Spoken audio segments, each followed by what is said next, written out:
Bien-aimés frères et sœurs, shalom. Nzambe apambola bino, naza mosali na Nzambe Mvola Philippe.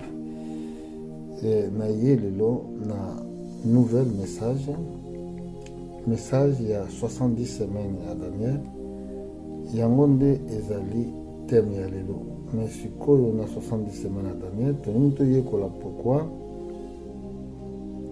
eke esengeli ngomba na Nzambe eyeba signification ya 70 semaines ya Daniel, parce que ezo kobombela biso makambo ebele na 70 semaines ya Daniel. Mais par contre tokotanga na Daniel chapitre 12 verset 4, Bible lobi boye: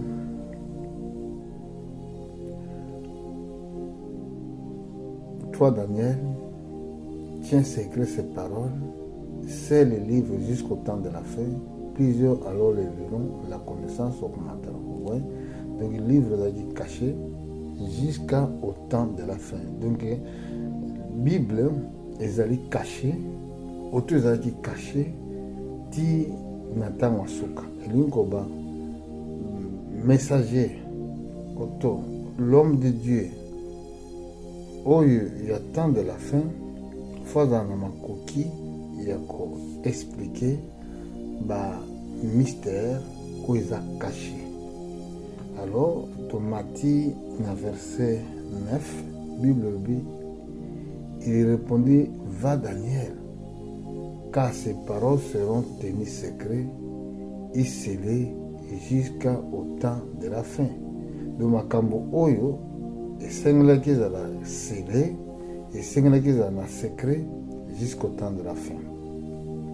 Balbini, plusieurs seront purifiés, blanchis, impurés. Les méchants feront le mal.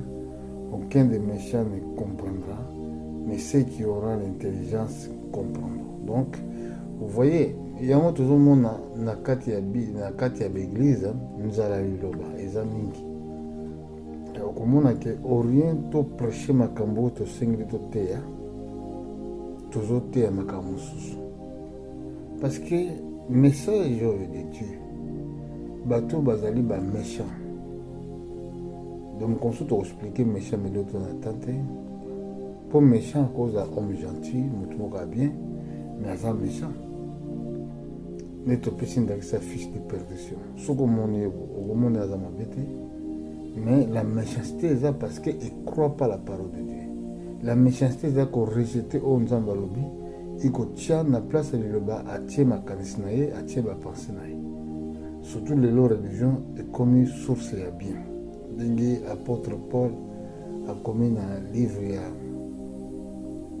y a Timothée chapitre 6, verset 4, tina 11. Au moment que la religion aujourd'hui comme une source à gain.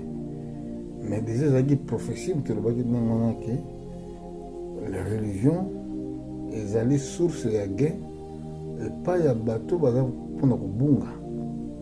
Yango tolobia que aucun des méchants comprendront, parce que nous avons fait sa révélation na ba oyo ya puni. Ndengi Jean-Baptiste Zaki. Bref, toke na mukanda oyo tolingi toyekola. C'est très important, mais pourquoi tu links to rémunérer ba date na ba période oyo? Parce que c'est très important, l'église doit connaître le temps, doit connaître le moment, doit connaître le temps que nous sommes en train de vivre. Donc ils ont responsabilité à ça bah expliquer l'église de Dieu bah mystère prophétique. Dans le livre il y a Daniel. Tout le monde est dans la période où Daniel a été bon de là pour un problème à Israël à Kutamaki, na captivité na Babylone. Babylone, géographiquement aujourd'hui, est à Irak. Pendant qu'il y a bon de là, et Nzambe a dépêché ange Gabriel pour y avoir un ange pour nous expliquer le mystère. Aya kokutana na ye.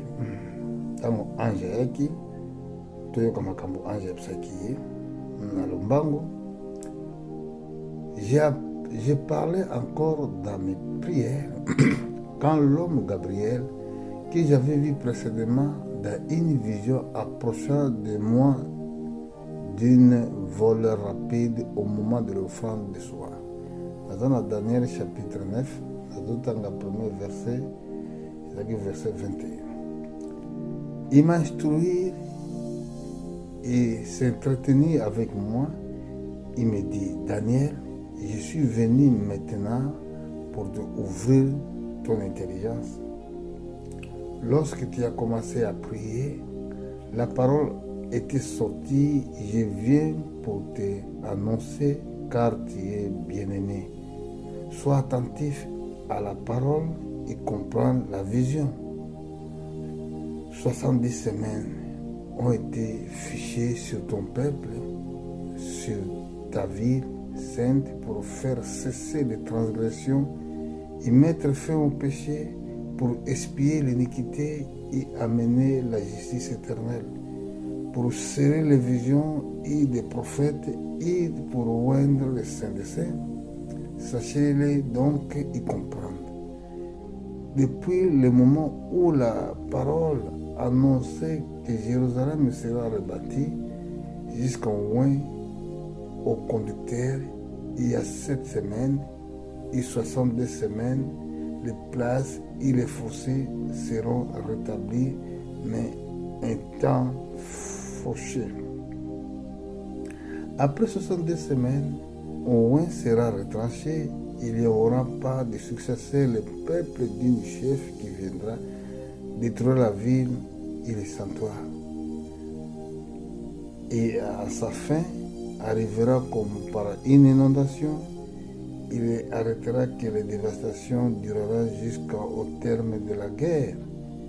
Il fera une solide alliance avec plusieurs pour une semaine et durant la moitié de la semaine, il fera cesser les sacrifices et les offrandes. Le dévastateur commettra les choses les plus abominables jusqu'à ce que la ruine et ce qui était résolu fondent sur le dévastateur. Que Dieu vous bénisse, que Dieu apamble le banaï. Vous voyez rapidement ce que vous avez on va comprendre. Mais quand il y a un message, écoutez biso to kota certaines choses politiquement pour nous sur l'Obama, pour nous sur l'Obama et qu'on base sur la politique na kati. Donc 70 semaines de l'Obama, François Babel 70 semaines. Oyo Nzambe affichaki pour Israël, mais ezalaki pour masumu ezala péché ezala expié pour ramener justice éternelle. Donc nous kolobaki jugement na ya monde et puis pour kopakola esika mosantu, donc temple saint des saints.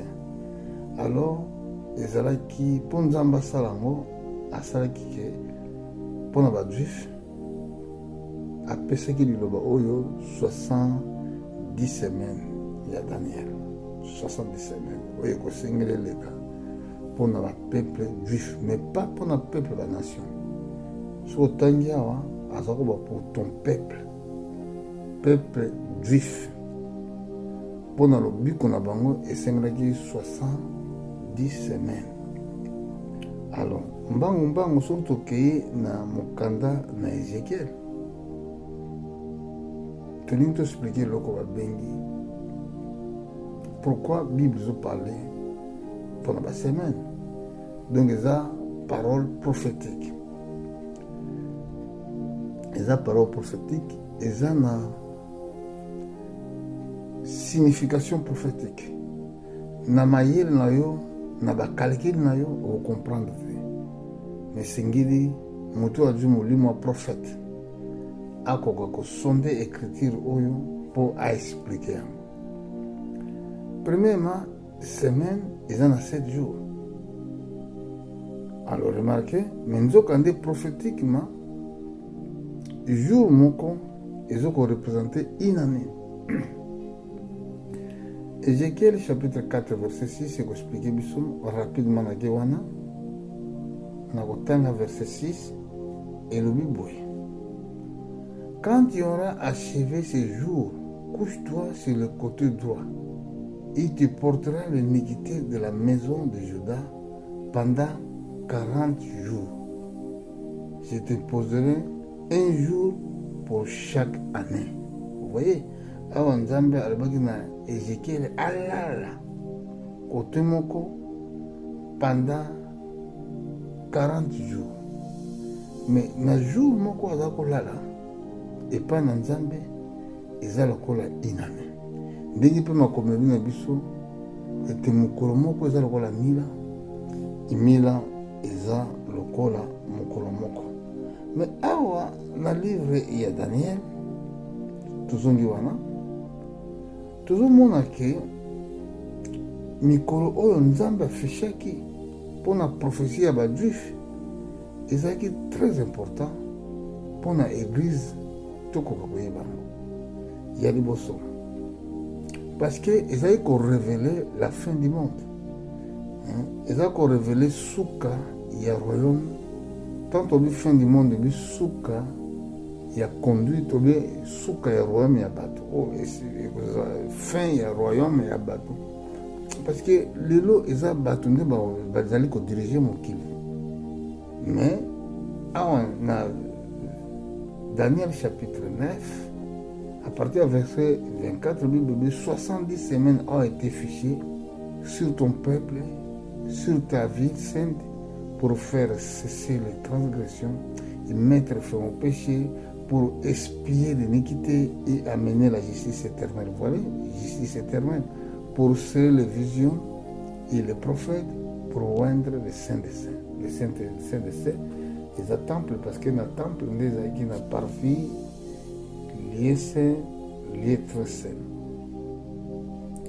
Boye, na kati ya 70 semaines à Daniel, ce qui tombe matin à verset 25, Babil a dit, sachez-le donc, y comprendre, depuis le moment où la parole annonçait que Jérusalem sera rebâtie jusqu'au conducteur, il y a 7 semaines. Donc, remarquez que Bango Bazalaki na Babylone.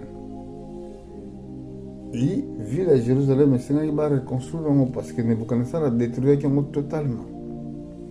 Mais pour la ville à Jérusalem, pour reconstruire même le temple, il a été détruit dans le temps de roi Nebuchadnezzar. Et c'est 7 semaines. Jusqu'au jour de 7 semaines, un jour, ils allaient une semaine. Ezali na 7 jours tokamata sikoyo tokosala 7 fois 7 ekopesa biso 49. Na 49 sikoyo okozwa sikoyo une année ya prophétie, une année ezokosymbolize un an, pardon, jour moko ezosymbolize un an ndenge tolobaki. Lokola jour moko ezosymbolize un an, aujourd'hui 7 fois 7 et qu'on peut s'habiller 49 comme on a que ezaki ba jour wana autre monde en écriture quand vous sur le baki te détruisez vos temples on a rebâtir on a 3 jours ba juif ba répondre que esengaki 49 les cas pour rebâtir temple oyo yo lobi kodétruire yango na mikolo misato. Donc ezalaki ba temps oyo Daniel a prophétisaki oyo ekokaka ileka mpona reconstruire ville ya Jérusalem na ntango ya Néhémie, na ntango ya Esdras, mpona reconstruire encore cette ville de Jérusalem et peut bâtir le temple. Alors, sima eyaki na nombre il y a 62 semaines. Donc l'ingoba est divisé 70 semaines dans 3 parties. Première partie il y a 7 semaines. Deuxième partie, il y a 62 semaines. Alors, troisième partie, il y a 1 semaine. Au Awa, tout le monde, toqué la partie à 62 semaines. Le partie à 62 semaines, il y a un signal qui est soit il y a abotama, akufa, asekwa, pour la masumo de l'humanité. Donc, il y a qui expliqué dans le verset 24. Que balobi que l'iniquité que vous allez espier. Espier l'inko ba fin il y a péché. Donc, tant que vous avez dit Yesu, vous avez comme espier. Donc, si maintenant Messie a couvert l'humanité tout entière, donc ma communion a pour espier l'iniquité, donc ils ont qui accomplissement. Alors, tant que Yesu a quel licolo, à partir de là, c'est quand on a dit que tu expliquer le mystère mingi ezali politique, tant que Yesu a quel licolo, tant que les Romains bayaki ko détruire le temple. Remarquez dans la zone après les 62 semaines, où un sera retranché, il n'y aura pas les successeurs, le peuple d'un chef qui viendra détruira la ville et les sanctuaires. La fin arrivera comme par une inondation. Il arrêtera que la dévastation durera jusqu'au terme de la guerre. Force romaine, Italie, force européenne. Dans le temps où on est dans la période de l'Empire romain, bayaki nde détruisaki temple. Il y a un sur le terme Matthieu chapitre 24. Comment on a dit sur le qui déjà l'apôtre temple au monde et côté que la brique et que la brique et que la tout renversé. Vous voyez? Alors sur le matin na verset na 14 ou 15 dans chapitre 24 alors baki na biso susu soki bo monde la désolation. Oyo, prophète Daniel Alobaki, c'est lui qui lise, fasse attention. Donc, tant que les juifs, bayaki, na moment de temps, pardon. Tant que les romains bayaki, tant que les romains bayaki, na moment bayaki ko détruire le temple.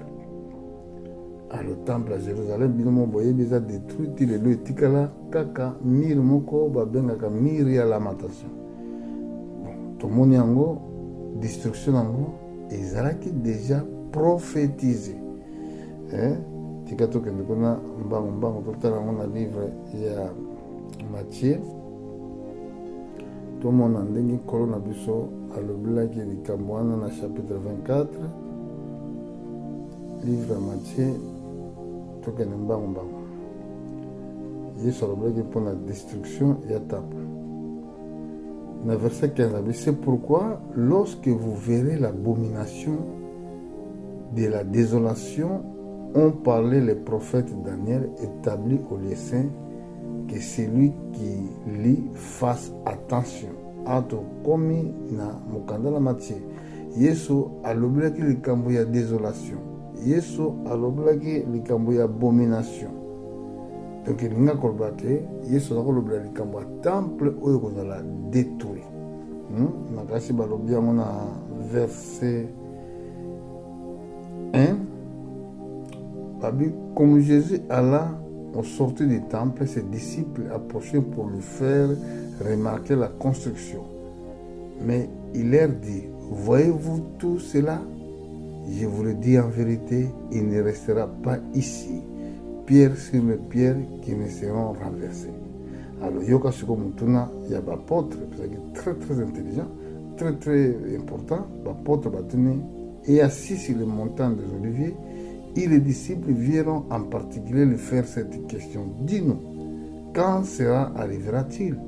Et quel sera le signe de ton avènement et de la fin du monde? Vous voyez? Alors, on va poser une question parce que il y a des gens qui prophétisent à cause de. Donc, destruction à temple à Jérusalem, eza lié na message prophétique ya fin du monde. C'est pour cela mikolelekaki nayebi te na thème moko natiaki mikolo mpona message prophétique ya temps de la fin. Natouchaki moke likambo ya temps plein oyo kozala construit esika fiche de perdition akokota, natouchaki biloko wana surtout. Mais lelo awa nazoexpliquer rapidement 70 semaines à Daniel parce que esengalaki toexpliquer beaucoup de choses oyo église esengeli bazwa connaissance ya koyeba. Alors ntango tozozonga na mokanda na Daniel tomoni ke ezalaki na 7 semaines elekaki 62 semaines eya koleka mi yesu asisaki ministère na ye mosala na ye na mokili na 62 semaines. Donc so tokamati 7 semaines tobakisi na 62 semaines ekotalisa biso ekopesa biso chiffre ya 69. Donc soki ezopesa biso chiffre ya 69, mais pour fin du monde ya, pour fin ya, pour justice éternelle ya, ezosenga fo kaka 70 semaines. Alors sikoyo kuna na verset 26 tokomona ke ezotikala na une semaine oyo nanu ekokisami te. Tokoyeba pourquoi une semaine wana ekokisami te. Po yango eza très important esika ebombi mystère ya makambo ebele. Bon, remarquez que na 26 babi, après les 62 semaines, où un sera retracé, il n'y aura pas les successeurs, le peuple d'une chef viendra détruire la ville et les sanctuaires. Il s'affaire arrivera comme par une inondation. Il arrêtera que les dévastations durera jusqu'au terme de la guerre. Dans verset 27, ce qui est comme une troisième partie, il y a 70 semaines à Daniel. Babi, il fera une solide alliance avec plusieurs pour une semaine. Vous voyez, il durera la moitié de la semaine, il fera cesser les sacrifices et les offrandes. Le dévastateur commettra les choses les plus abominables jusqu'à ce que la ruine et ce qui était résolu fondent sur les dévastateurs. Donc, à Gossala, une alliance solide. Donc, l'incroban, la période, une semaine, et ça 7 ans. Dans 4 7 ans, Babi dévastateur à Gossala, solide alliance. Remarquez que Babi une semaine à part. Et c'est très important. Bon, et là, on est là pour t'expliquer. Tant que Yesu assis ce qui ministère, tant que Yesu assis ce qui ministère, a confié à ses couilles, Mbalamoko, Dieu à ce moment-là, il a cessé avec Israël, il a tourné regard vers les paniers. Donc, Biso, to kotaki na kati. À partir de la 69e semaine, c'est que Dieu a commencé à travailler avec les païens.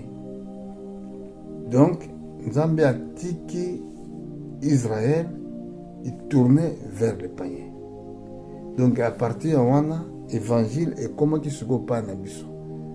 Mais ce que semaine où est qui à part, ou bizali à part, pour écokokisama na temps de la fin. Yangona un biso le doit prédicateur et à temps de la fin. Toujours expliquer ba mystère oyo pour église et la connaissance ya koyeba mabomba minini Bible zo expliquer biso. Tokomona likambo wana biso ba païen to botamaki ba païen toza nation hors juif. Des promesses na biso ba fiche kiango ba tiaki yango ezalaki numérisé te, eza na temps déterminé te, mais ba juif baza na temps déterminé. Yango c'est pour cela tozomona ba chiffre wana na livre de Daniel, tozomona ngo na livre Apocalypse.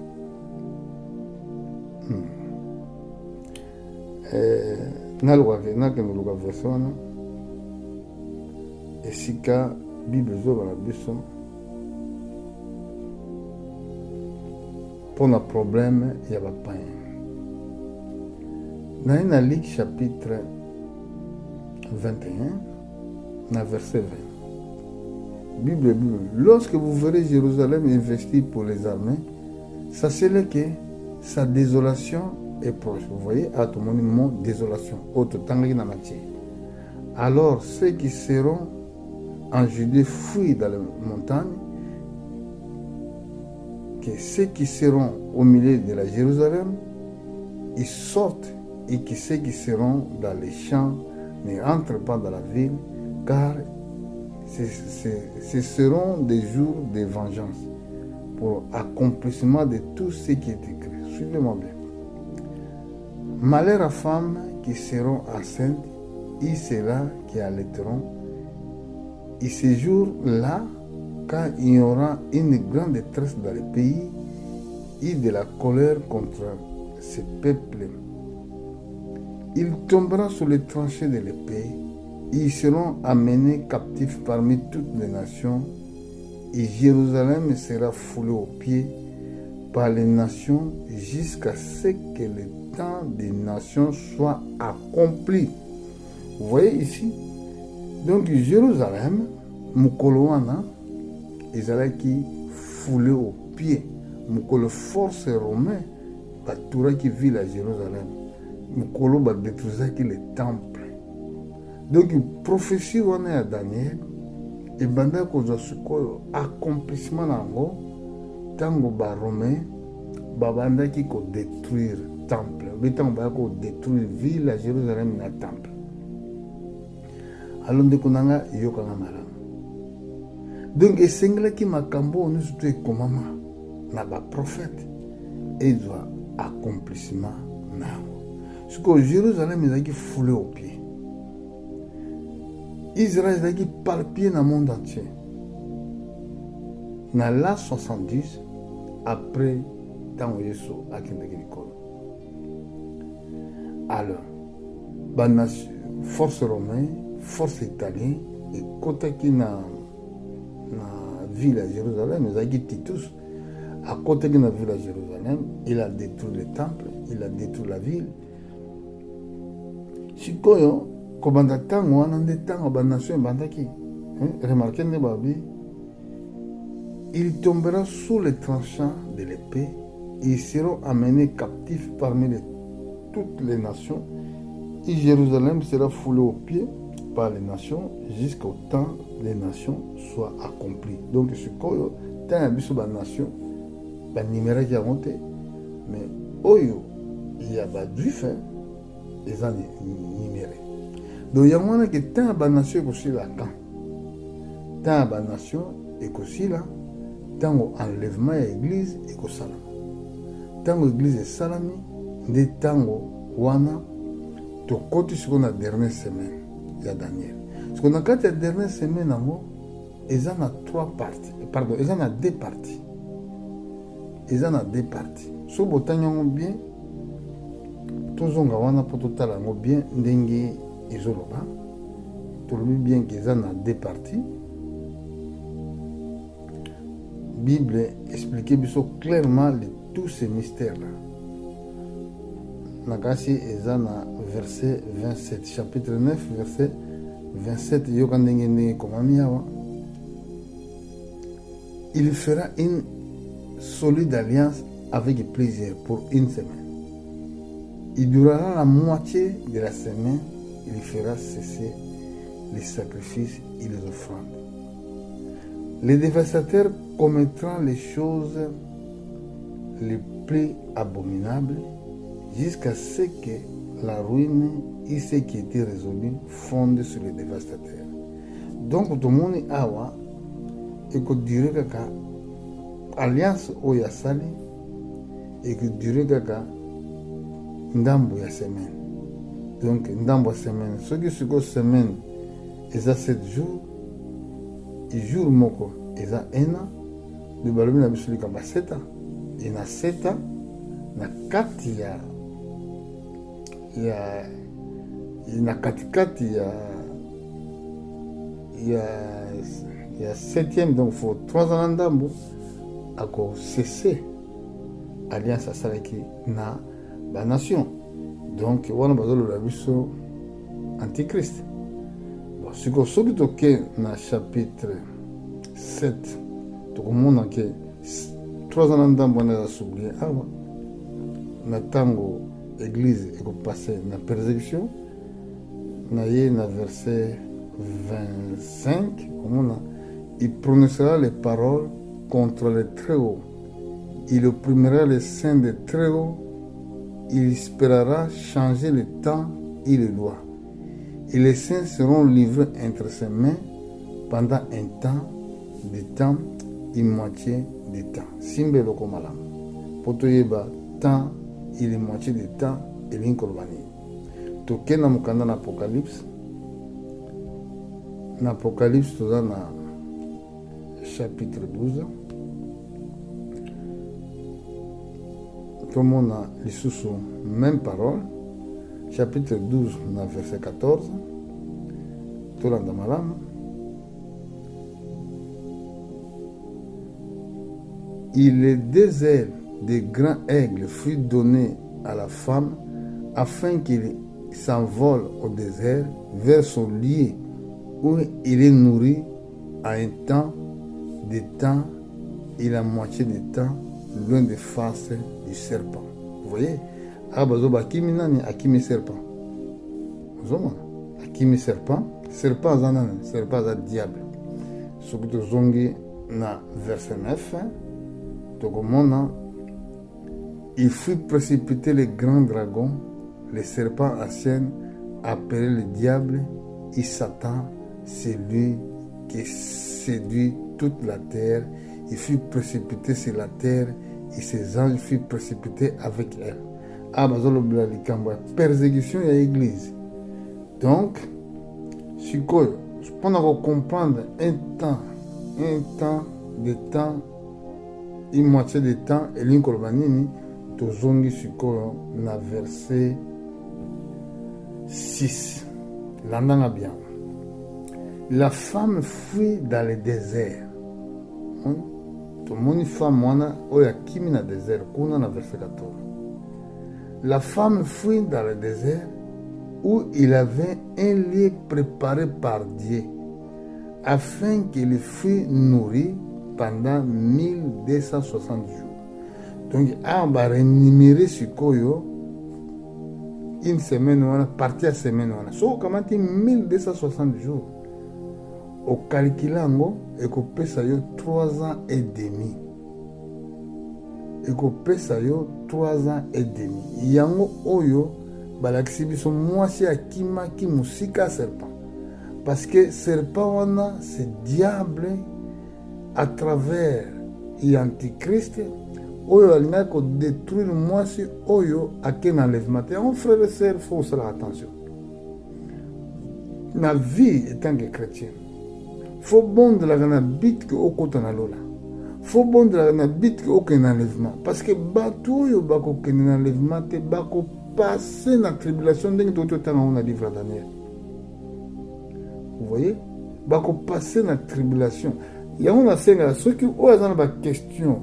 Alinga comprendre bien le mystère, il faut bien bien aux autres. C'est très important.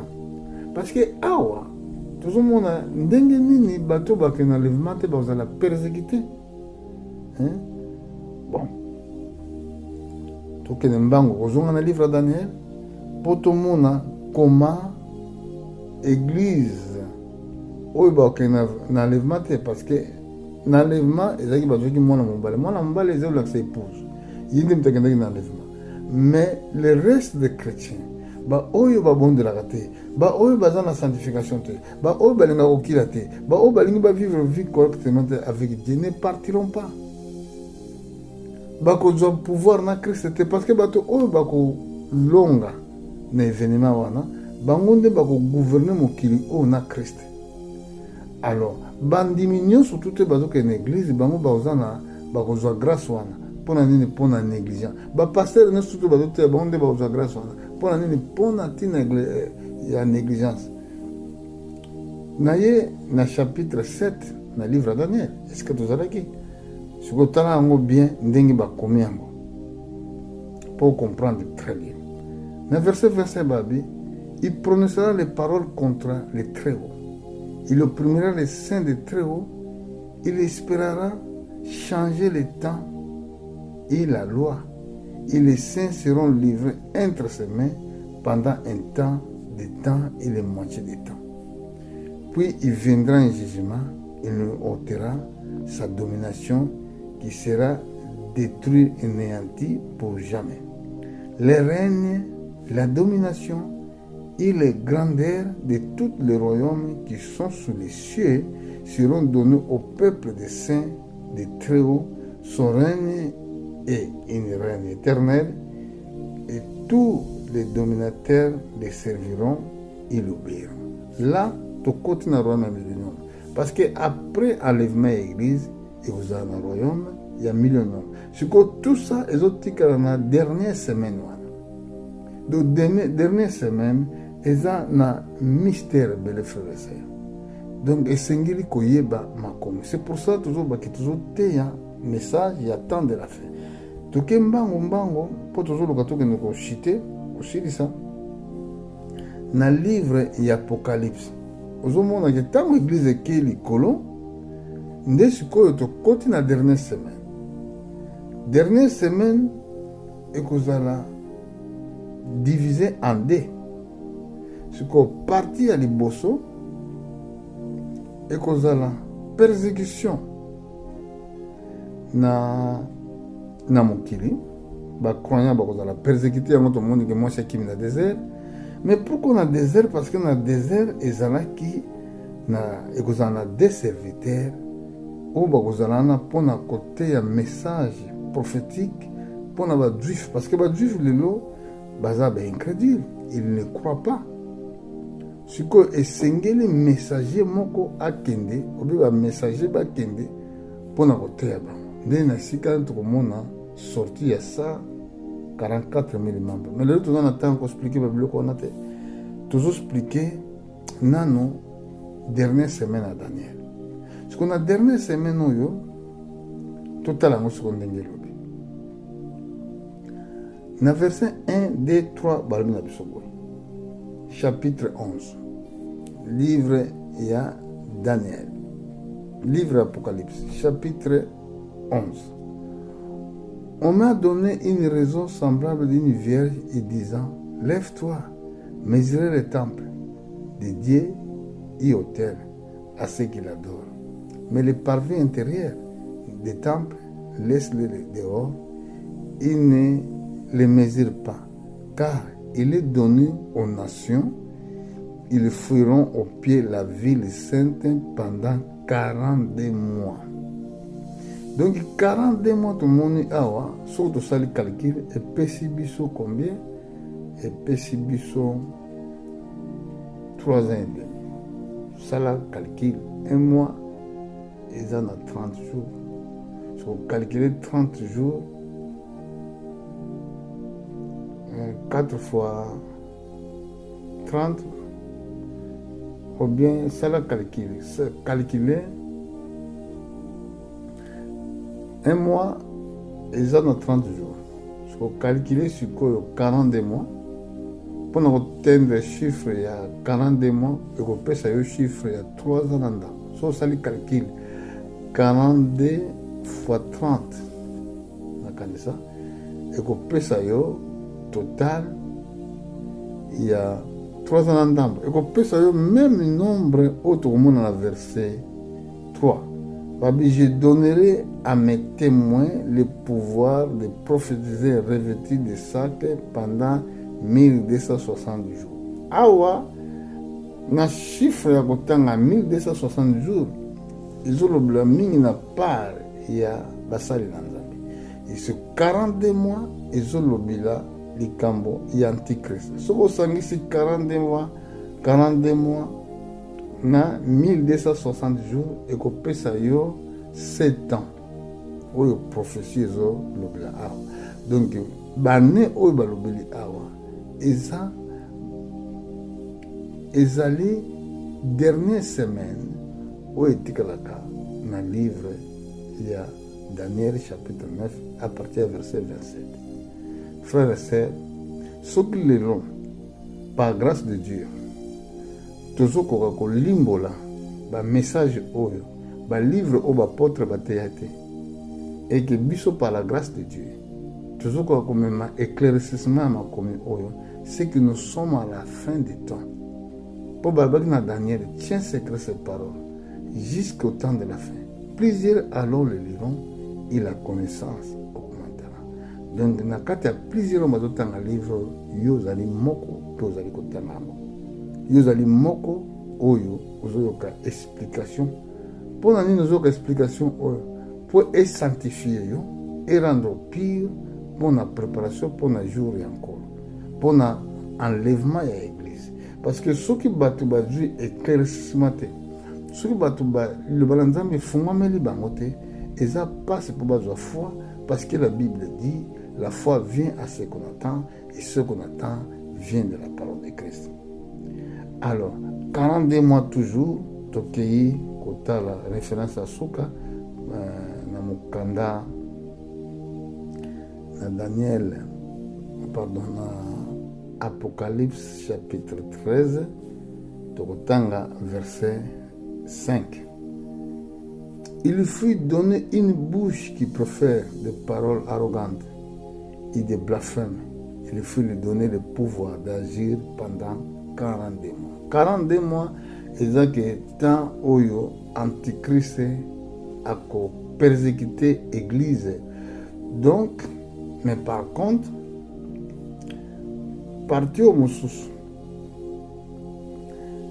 il y a 1260 jours, et la période où basali na nzambe mibale bakoti na terrain na Israël mpona koteya ndenge tolobaki mbala liboso koteya bajuif parce que lelo baza baincrédule lelo bazondima yesu te mais bakozala sauver mokolo wana à travers les deux prophètes.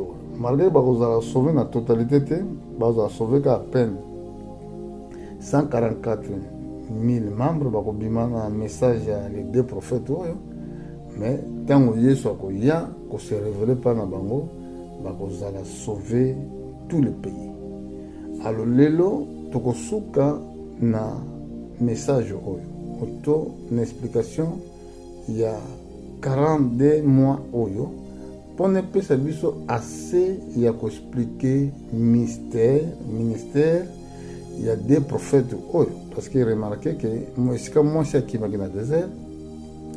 Tant que dans le désert, il y a des prophètes. Parce que pour Azala nourri, surtout dans le chapitre 12,